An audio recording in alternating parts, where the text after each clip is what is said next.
அனைவருக்கும் காலை வணக்கம். தமிழ் சொந்தங்கள் அனைவருக்கும் எனது முதற்கண் வணக்கத்தை தெரிவித்துக் கொள்கிறேன்.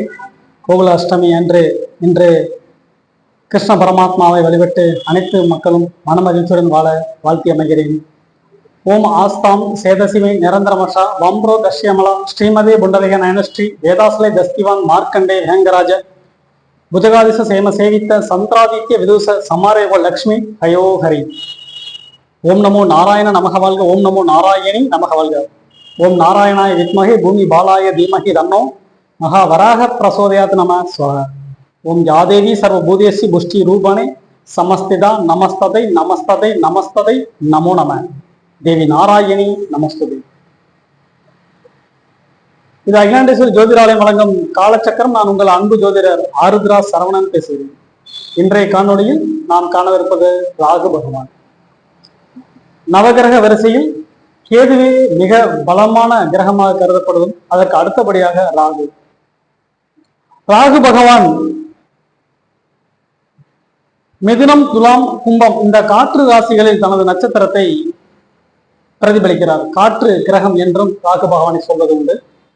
நமக்கு மேலுள்ள பூமிக்கு சமதள பரப்புக்கு மேலுள்ள அனைத்து பகுதிகளுமே ராகுவை குறிக்கும். மலைகளும் மலைகள் சார்ந்த இடங்களும் ராகு பகவான் சஞ்சாரம் செய்யும் இடங்கள்.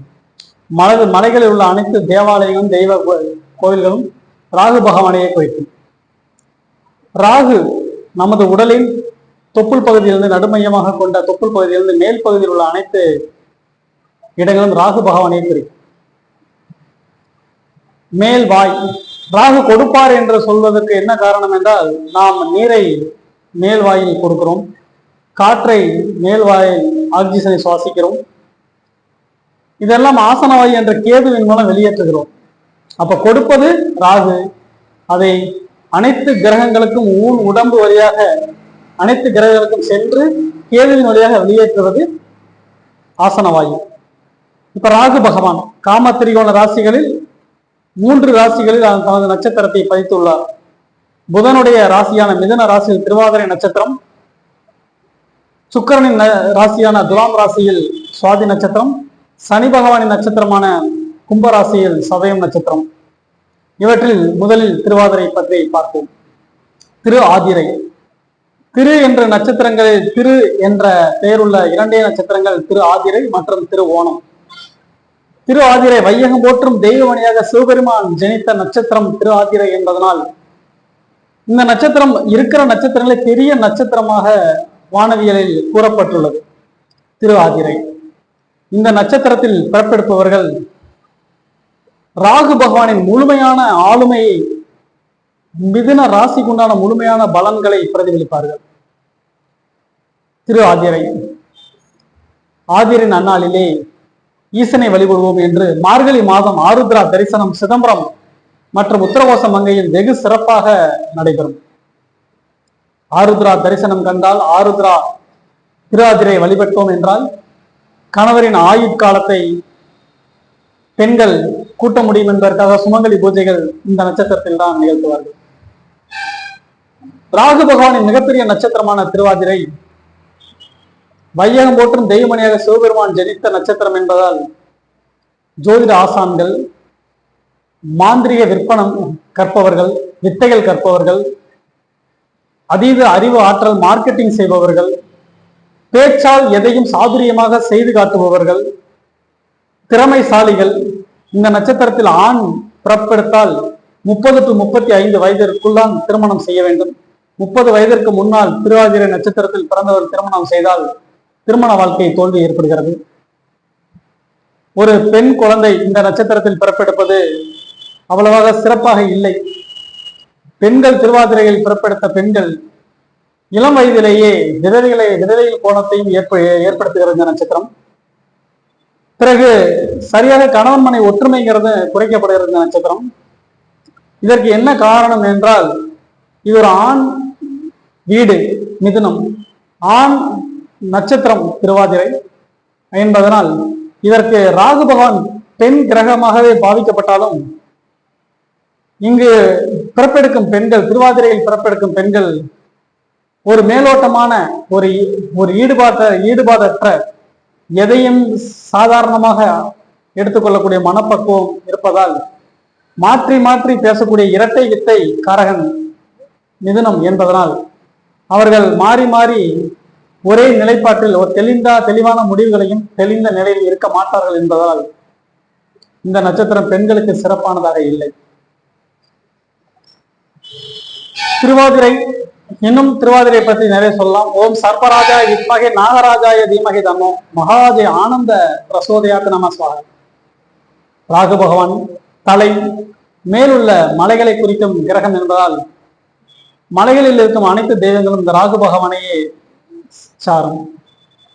ஆகாயத்தை ராகு பகவான் நமது தலைப்பகுதி ஆகாயத்தை நோக்கி இருப்பதால் நமது பாதி உடல் தலைப்பகுதியை ராகுவை குறிக்கும்.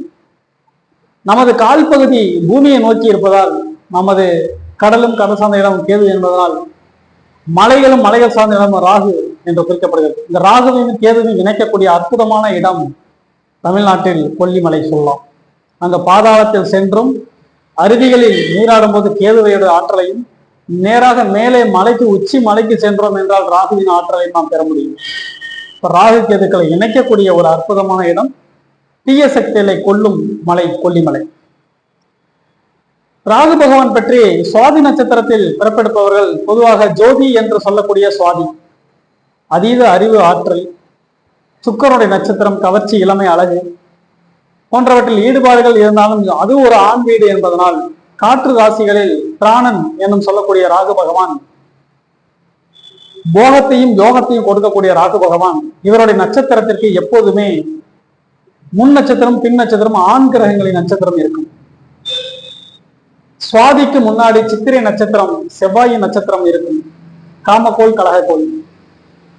மீண்டும் ராகுவின் நட்சத்திரம் போகத்தை கொடுத்த பிறகு மீண்டும் குருவின் நட்சத்திரம் விசாகம் வரும், புத்திர ஸ்தானாதிபதி குரு பகவான்.